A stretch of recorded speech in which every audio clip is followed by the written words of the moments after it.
Buenos días, hermanos, ¿cómo estamos? Muy bien, muchas gracias. ¿Vieron ahí mientras estaba peleando con el apuntador? No se preocupe. Bueno, sean todos ustedes bienvenidos. Muchas gracias a cada uno de ustedes por estar acá. Bienvenidos a una nueva mañana para poder compartir. Gracias a Dios. En realidad tenemos que agradecer el privilegio de estar vivos.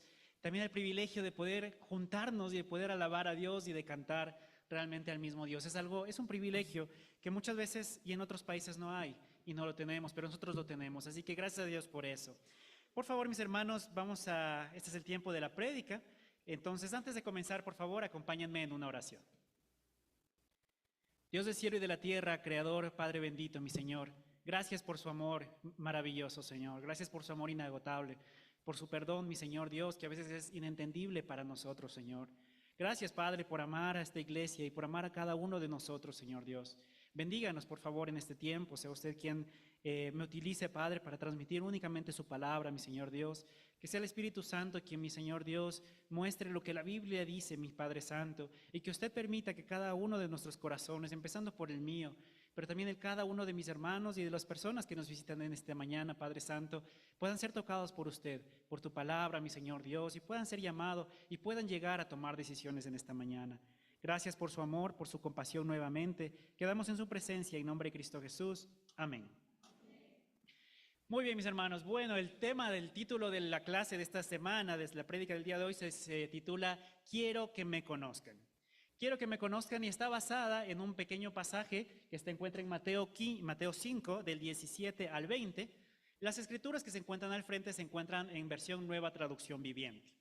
Y bueno, para empezar y antes de entrar directamente a la escritura, quiero darte el contexto un poquito, en qué contexto Jesús estaba hablando, ¿no?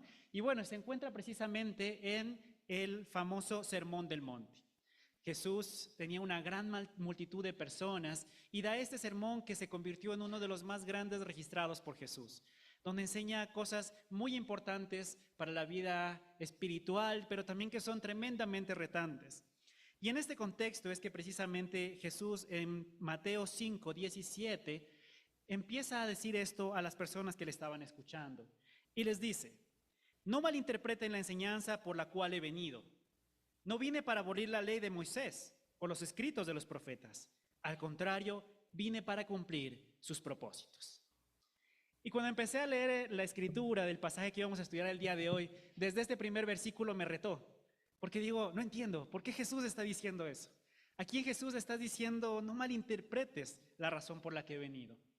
Y claro, la respuesta que venía a mi mente es posiblemente había personas dentro del público que tal vez pensaban esto, que Jesús tal vez en sus acciones estaba aboliendo la ley o no la estaba cumpliendo. Tal vez muchos veían a Jesús como un revoltoso, como un rebelde, como un radical de alguna forma, o alguien que estaba incumpliendo la ley de Dios. Y algo para que podamos entender precisamente es saber que Jesús en este punto ya se había metido en problemas. Jesús en este punto había hecho ya varias cosas, varios milagros, había predicado, había hecho varias cosas y por esto nuestro amigo, bueno, nuestro Señor Jesús en realidad, se metió en problemas y hizo unos cuantos amigos. Bueno, unos cuantos amigos muy amigables, ¿no? Muy amigables, muy pacíficos ellos, ¿no es cierto? Tú llegas y te reciben con ese cariño, con esa sonrisa. Bueno, no, en realidad no fue así, ¿no? Jesús tristemente ya tenía enemigos en este punto. ¿Qué pasó con estos enemigos? Para entender estos enemigos, ¿quiénes eran? Te presento a los fariseos. Y ahora el problema es que tal vez para nosotros, en nuestro contexto, ya la palabra fariseo tal vez ya se escucha como un poco negativa, ¿no? Incluso he escuchado personas que no están en el ambiente espiritual o religioso, que entre amigos se dicen, este es un fariseo. No, este me fariseó, dicen por ahí también, ¿no es cierto? Me lo han dicho un par de veces por acá los solteros, ¿no? Entonces, fariseo ya tiene una connotación negativa en nuestro tiempo. Muchas gracias. Fariseo ya tiene una connotación negativa en nuestro tiempo. Pero ¿cómo era en el tiempo de Jesús? Pues bueno, los fariseos eran personas que eran muy estudiosas. Eran personas que habían dedicado gran parte de su vida a estudiar la ley y los profetas. Si tienes tu Biblia física y puedes ver lo que es casi el Antiguo Testamento, si puedes verlo, eso era lo que ellos se dedicaban a leerlo, a estudiarlo, incluso en muchas ocasiones a aprendérselo de memoria. Pero también no solamente eso, sino que ellos eran muy radicales en tratar de cumplir estos mandamientos. Si lo vemos desde esta forma, los fariseos no eran necesariamente personas malas. Eran personas que estudiaban mucho profundamente y trataban de ser rectos, ¿no? Pero entonces, ¿qué pasó? ¿Por qué fue que hubo esta confrontación con Jesús? Y antes de juzgar a nuestros amigos los fariseos, quiero preguntarte, y por eso decía, si tienes tu Biblia física, mira el Antiguo Testamento y pregúntate, y quiero preguntarte, ¿ya te leíste todo el Antiguo Testamento? ¿Al menos una vez? Sí, muy bien, chévere. Si tienes más de 3 años, yo creo que ya te debiste haber leído al menos una vez el Antiguo Testamento, ¿no es cierto? Bueno, nuestros amigos fariseos no solo se lo leyeron, lo estudiaron y casi que se lo aprendieron, ¿no? Entonces tenemos cosas que aprender de ellos. Pero ¿cuál está el problema? ¿Dónde está el problema?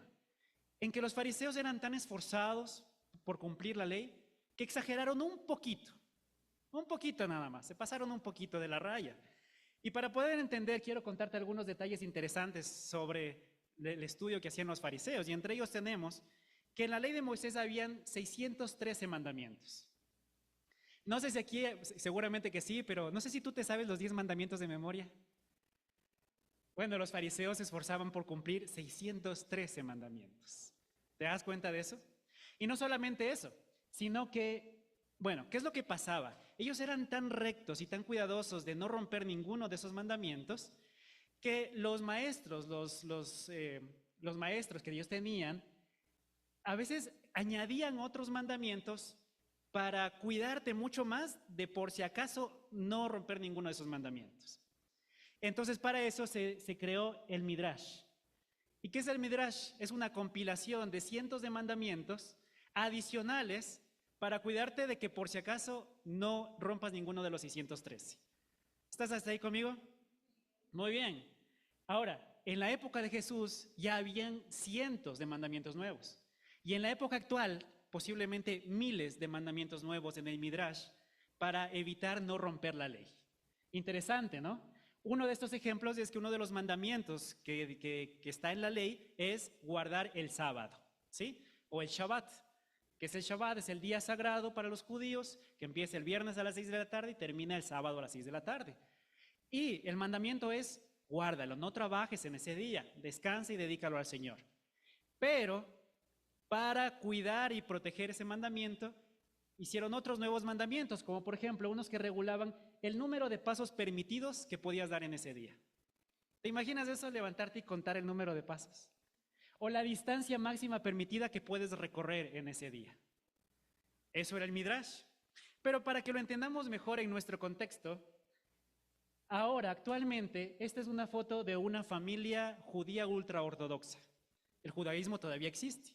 Y los judíos ultraortodoxos son personas que se dedican desde su juventud a estudiar la ley y a cumplirla muy radicalmente. Esto estamos hablando de ahora, de 2024. Y te quiero compartir algunas cosas que el Midrash prohíbe ahora en Shabbat. Por ejemplo, ¿qué tenemos aquí? El Midrash prohíbe aplicar calor a cualquier cosa con el fin de cambiarlo de alguna forma. Por lo tanto, está prohibido cocinar en Shabbat. ¿Qué es lo que hace? Ellos cocinan el día viernes y tienen unos recipientes especiales que mantienen caliente la comida durante todo ese tiempo. ¿Sí? ¿Qué más se prohíbe? Se prohíbe manejar en Shabbat. ¿Por qué? Porque está prohibido encender o apagar cualquier fuego. Y como cuando enciendes el auto, se genera una combustión y se quema la gasolina, eso está prohibido. Está prohibido manejar en Shabbat. Está prohibido tocar dinero en Shabbat, porque el dinero se utiliza para comprar y vender. Por lo tanto, como no se compra y se vende porque es un trabajo en Shabbat, y el dinero no tiene uso ese día, no tiene valor, por lo tanto, está prohibido tocarlo. ¿Qué más está prohibido? Utilizar, prender o apagar aparatos electrónicos, tu computador, tu teléfono, tu tablet, tu televisor, tu radio, ¿no? ¿Cómo estamos hasta ahí? ¿Bien? Muy bien, ¿no es cierto? ¿Qué más está prohibido?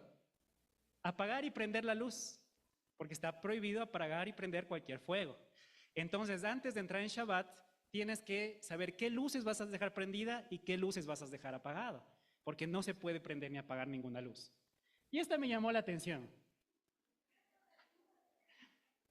No les voy a preguntar qué creen, porque a lo mejor nos confundimos todos, pero el Shabbat, en teoría, lo que dice el Shabbat es que Dios descansó. Dios creó todo durante 6 días y para el séptimo día todo estaba completo, por lo que el séptimo día no se puede crear ni destruir nada. Entonces está prohibido cortar el papel higiénico porque eso crea algo nuevo. Crear algo, cortar algo, es como que crea algo nuevo, por lo tanto está prohibido romper el papel en ese día. Así que no te está prohibiendo que utilices papel higiénico, tranquilo. Lo que necesitas es tenerlo cortado desde el día anterior, o ese día utilizar unas toallitas o algo que ya esté cortado. Y algunos datos más: está prohibido escribir, borrar, porque eso crea o borra o destruye letras. Está prohibido romper letras que estén en un empaque. Si tú abres un empaque y rompes una letra, cometiste un pecado en ese momento. Está prohibido regar plantas o recoger flores, porque cuando riegas plantas estás creando vida de alguna forma, y cuando recoges las flores estás matando también. Y hay muchas cosas más. ¿Cómo te sientes con esto? ¿Cuántos de aquí habremos fallado en el Shabbat ayer? Todos, ¿no es cierto? Ahora, ojo amigos, ¿por qué les comparto todos estos datos interesantes? No es para juzgar una cultura distinta a la nuestra. Esa es su cultura. No está bien ni mal, es distinto. Pero nos ayuda a entender a nosotros el grado de radicalidad y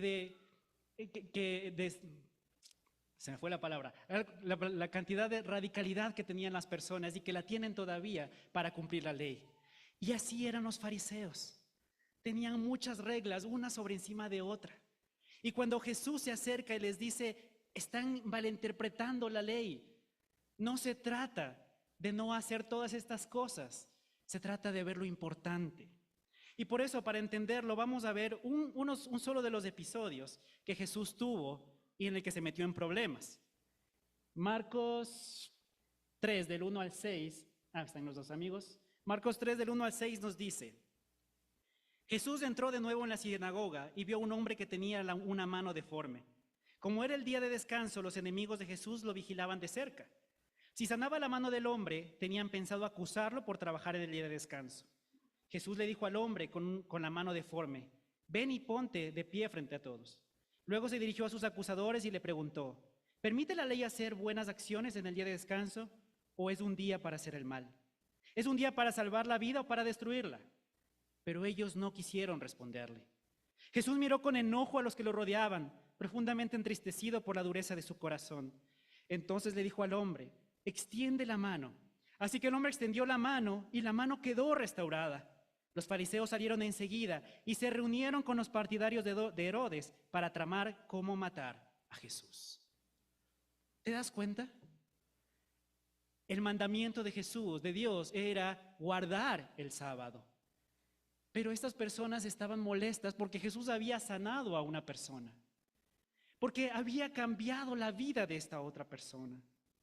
Estas personas creyeron que lo que Dios quería era que solamente cumplan una serie de reglas, pero no era lo que Dios quería. Y cuando Jesús les muestra, ellos se vuelven sus enemigos e incluso buscan matarlo. Se reúnen para matarlo. Estos hombres sabían tanto de Dios, pero no lo conocían. Su corazón se había endurecido. Y esto nos lleva a la pregunta: ¿es posible saber mucho de Dios y tener el corazón duro? Claro que es posible, porque lo vemos en los fariseos. Y para nosotros, mis hermanos, necesitamos tener cuidado. Un llamado de atención también, porque podemos conocer mucho, saber demasiado de Dios, pero nuestro corazón se puede endurecer si perdemos el propósito real de las Escrituras y el propósito real del cristianismo. ¿Te diste cuenta de algo? ¿Qué pasó con esta persona? Una de sus manos no funcionaba. Dice, estaba deforme la escritura. ¿Te imaginas cómo es vivir sin una mano? ¿Cómo sería tu vida sin una mano? Y de repente llega a Jesús, te toca y tu mano vuelve a funcionar. Y vuelves a tener las dos manos. Ocurrió un milagro delante de sus ojos. Jesús cambió la vida de una persona. Esa persona vuelve a tener todas sus capacidades. Pero para estas personas estaba haciendo mal, porque había roto, no la ley, sino una de las leyes que protegían esa ley. Mis hermanos, ahora podemos tal vez entender un poco mejor por qué Jesús, se me olvidó pasar esto, ahí está. Ahora podemos entender por qué Jesús le dice a la multitud, les digo la verdad, no malinterpreten la razón por la cual he venido. No vine a abolir la ley de Moisés y los escritos de los profetas. Al contrario, vine para cumplir sus propósitos. Quería explicar todo esto para que podamos entender correctamente el contexto de las palabras de Jesús. Pero ahora avanzamos y después Jesús les dice, les digo la verdad en el versículo 18, hasta que desaparezcan el cielo y la tierra, no desaparecerá ni el más mínimo detalle de la ley de Dios, hasta que su propósito se cumpla. Y aquí Jesús hace una declaración muy importante. La palabra de Dios ya está completa. La palabra de Dios es perfecta y es eficaz, cumple su propósito. No tenemos que añadir nada, no hay que añadir nuevas reglas. Tampoco necesitamos quitar ninguna otra regla.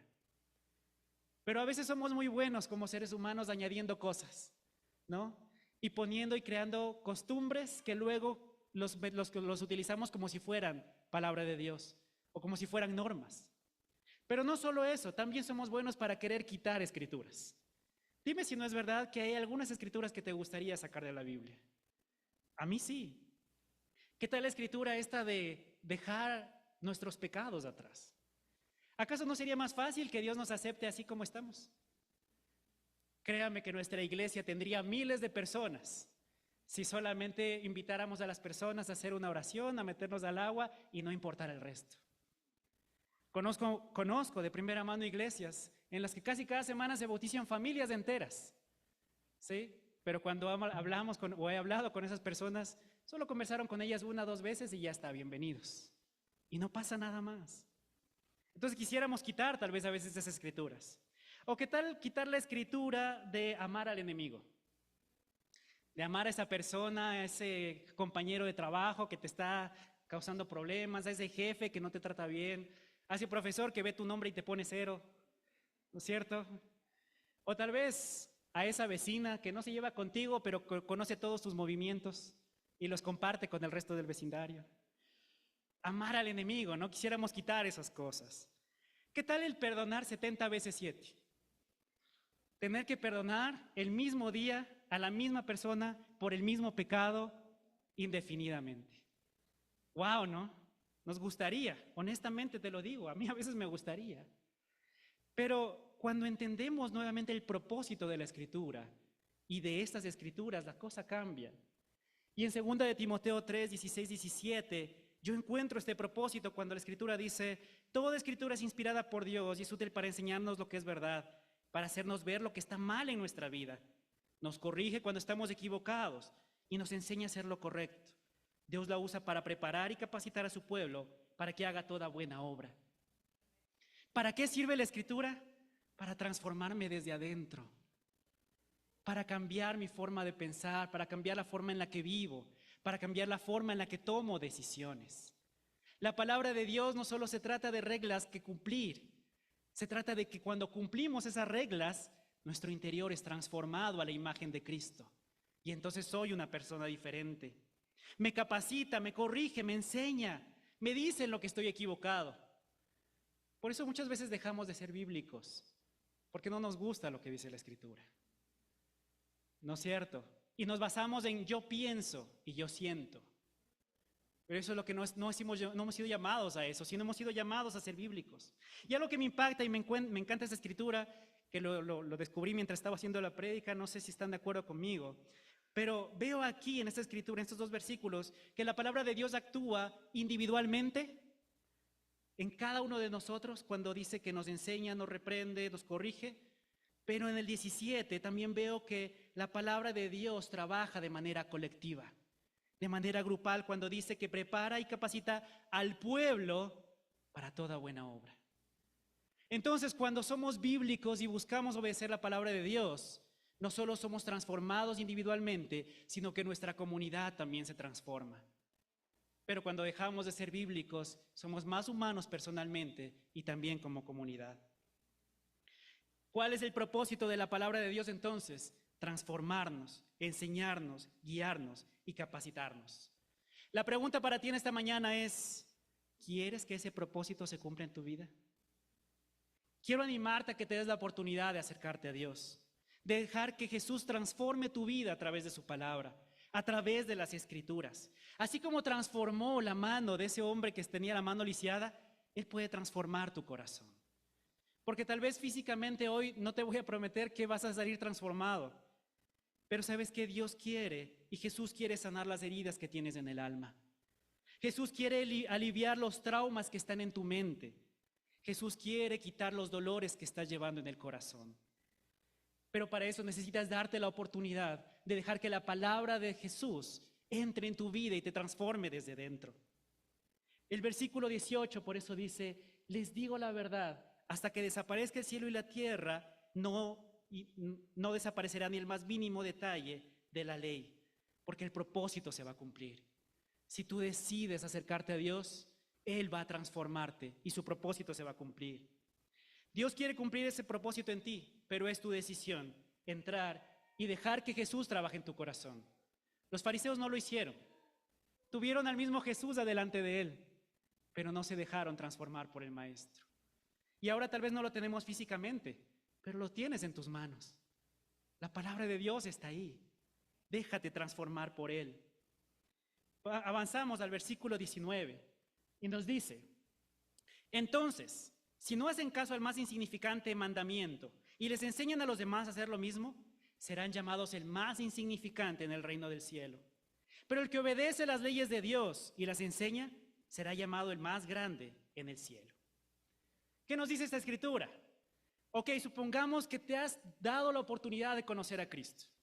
Hoy, hace 20 años, hace 30 años, lo importante es hoy. Hoy te das la oportunidad de conocer nuevamente a Cristo, de dejarte enseñar y transformar por su palabra. Pero sí hay mucho que aprender. Como decíamos, hay muchas cosas que cambiar. Y algunas cosas van a ser muy fáciles de dejar y de cambiar, otras van a ser más difíciles. Y otras te va a costar irte de rodillas a Dios y pedir que te ayude a cambiar esas cosas difíciles. Una tentación que podemos tener como estudiantes de Cristo es el dejar de cumplir ciertos mandamientos. Saber y entender que hay algo que debo hacer, pero no hacerlo. Y puedes pensar, es algo pequeño. Dios, mira todo lo que he cambiado. Esto no quiero cambiarlo, pero es chiquito, es pequeñito en comparación con todo lo que tú has hecho en mi vida y en todo lo que he cambiado. Dios, he cambiado un montón. Es solo un detallito, Dios. Este pecado que debo dejar o esto que debo hacer es solo un detallito. Seguro Dios me disculpa. Pero ¿qué tal si ese detallito era la pieza faltante para tu salvación? ¿Qué tal si ese detallito era la pieza faltante para que Dios te dé una vida con propósito? Y traje un ejemplo. Me perdonan, tal vez algunos dirán, ¿cómo vas a usar ese ejemplo, David? Pero tal vez podría servir. Todos conocen la leyenda de Cantuña, ¿no es cierto? ¿No es cierto? No vamos a hablar ahora de la leyenda de Cantuña. Seguro que no les gusta porque un personaje es nuestro amigo, pero bueno, no importa. ¿Cuál es el punto aquí? Satanás había hecho un trato con Cantuña, un negocio. Él construía toda la iglesia y al amanecer el sol, al salir el sol, Cantuña le entregaba su alma. ¿Qué fue lo que pasó? Faltó una piedra y por eso Satanás se tuvo que ir y Cantuña quedó vivo y coleando, ¿no es cierto? ¿Qué le faltó a Satanás? Una piedra. Puso miles, pero le faltó una piedra. Y sé que es solo una historia, pero muchas veces en nuestra vida, tal vez ese detallito que le estás negando a Dios puede ser la pieza que falta para que realmente Dios te transforme. No sé si están conmigo, si me explico bien.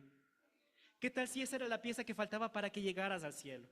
O supongamos que sí llegas al cielo, pero llegas al cielo viviendo un cristianismo mediocre, entrando con las justas. Y tristemente en el mundo religioso muchas veces nos conformamos con esto, con una visión limitada de Dios, ¿no? Ya conozco esto de Dios, esto es suficiente. Pero ¿sabes? Estás perdiendo todo lo demás, toda la inmensidad de Dios, su amor y su compasión y lo que Él quiere darte, te lo estás perdiendo por esos detallitos. Mis hermanos, ten cuidado de no estar viviendo un cristianismo de fin de semana. Un cristianismo de cuando tenga tiempo. Un cristianismo que con suerte se sabe 3 escrituras. Que no es capaz de explicar su fe a otros. Un cristianismo camuflado, que te lo quitas y te lo pones dependiendo de dónde estás. Un cristianismo cómodo, que no mueve un dedo para salvar una nueva vida para Cristo.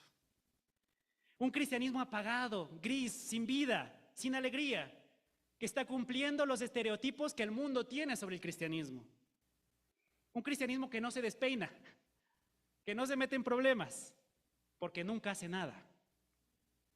Un cristianismo que nunca ha servido en niños, o en servidores, o en alabanza, o en tantos ministerios que podemos servir, o en Job.